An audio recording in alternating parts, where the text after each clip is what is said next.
এই কোনো গল্প গুজব ন ওনারা 2 বছর ঢুকলে পাইবেন রেকর্ডিং স্বাধীনতা ঘোষণা করে বললে জিয়া রহমান সাহেবের কালুঘাট বেতা কেন্দ্র লুকিয়ে যায় বলে দুজন পাইলেন বাংলাদেশের সাব সেক্টর নয় আই নিজে সাব সেক্টর বানাইলাম ট্রেনে লইয়ের মিরেশ্বর পর্যন্ত গড়িয়ার দায়িত্ব লইয়ের যুদ্ধ শুরু করলাম এবং বহু যুদ্ধ অংশগ্রহণ করি কালুঘাট মিরেশ্বরী মস্তাননগর গড়েরহাট হিয়াপুর বাগানবাড়ি চাঁদগাজী মৌলভীবাজার এবং করিমগঞ্জ সহ একাধিক জায়গার মধ্যে সম্মুখ যুদ্ধে অংশগ্রহণ করছি জিয়ানোর কারণে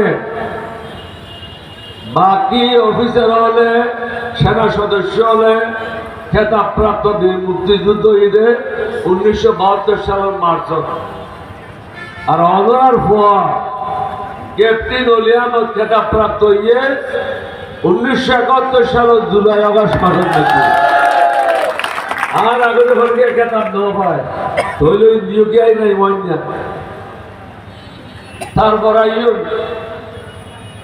বাংলাদেশের পৃথিবীর ইতিহাসত কোন রাজনীতিবিদ মন্ত্রী হওয়ার পরে এমপি হওয়ার পরে বিলাতত্তর পিএইচডি নেওয়া করে অনারা পোয়া যাইয়ে জিত করিয়ে পিএইচডি অনারা সম্মান নিকাল লাগছে আর তখন নজিল আয়তো এত অনার পরে এমপি হয়ে গেলাম মন্ত্রী হয়ে গেলাম আর পিএইচডি দরকার কি কিন্তু এখানে জিদ আছিল দেখি ইয়ান চাইলে চিন্তা নকরস যে সার্জাইল ইয়ান গরিব পারে অবশ্যই আমরা করতে পারি তারপরে কি 3 ব্রিগেড আছে 3 ব্রিগেডের মধ্যে 12 অফিসার হল আইয়ারে ব্রিগেড মেজর এবং ডিকিউ এমডির দায়িত্ব লইয়ে আয় আসিলাম যে জেড ফোর্স তার বদলি নয় একমাত্র অফিসার মুক্তিযুদ্ধ সময় কোন বদলির দান নেওয়া জানি জিয়াউর রহমানের ক্ষেত্রে জেড ফোর্সের দায়িত্ব দিয়ে ও আল্লাহ দেখা করিবে আল্লাহ সাগর নাইয়ের উল্টাটাও দি 12 তনে কান ক্যাম্প দেখছি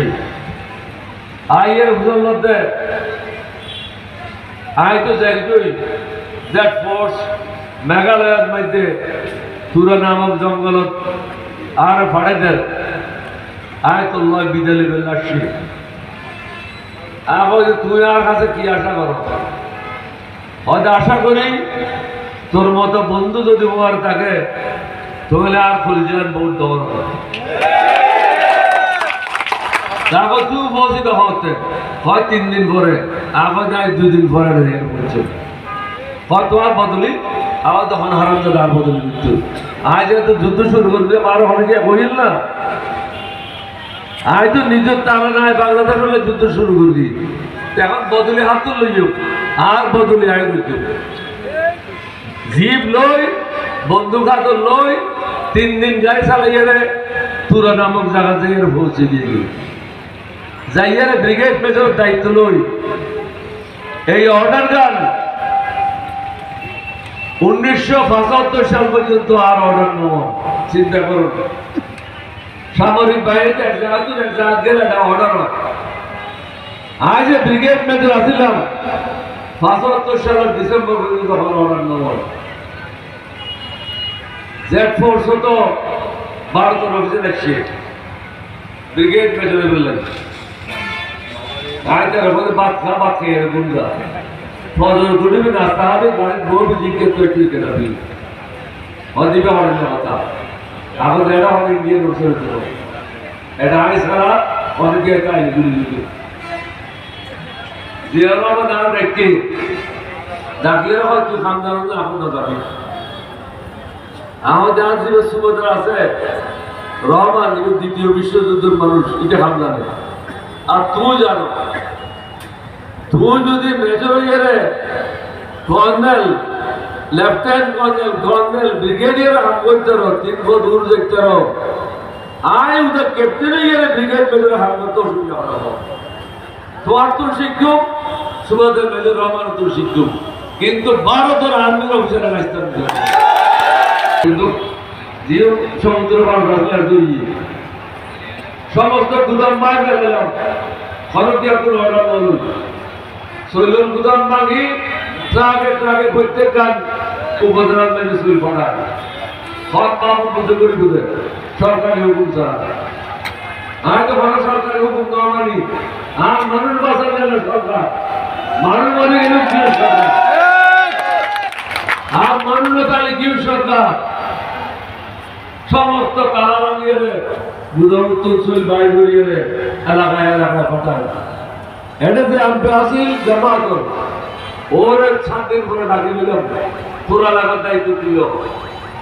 এটা যে এমপি আছে তারও এলাকার দায়িত্ব দিল আর আমার সামাল দি মাইসরে খবর দিবেন নাই খবরও আছে মানুষও আছে এখন টেলিভিশনও আছে আর রেডিওর মাধ্যমে বললাম 27 সদর অলরে তোরাতে যারা তো বর আছে মেহরবানি করিয়ে রে যারা মারা গিয়ে তারা দাবা দেবেন লাই আর পথ দিতে থাকে মানুষের পথ দিকে গিয়ে দাবন করিবেন না কেন না ভাই বাবার ফুয়ারে দাবন করেন ফুয়ায় বাবার মায়ের ফুয়ারে নসার ফুয়ায় মায়ের নসার এই অবস্থা 1,20,000 মানুষ মারা গিয়ে হওয়ার মতো ব্যবধানে বেড়ায় আনসার এবং পুলিশে আমরা দিয়ে দেয় 1,20,000 মানুষের গাছ তুলি করে খবর দিয়ে কোনো দাঁড়ানো নেই কিচ্ছু নেই যন্ত্রণা টিকে নজর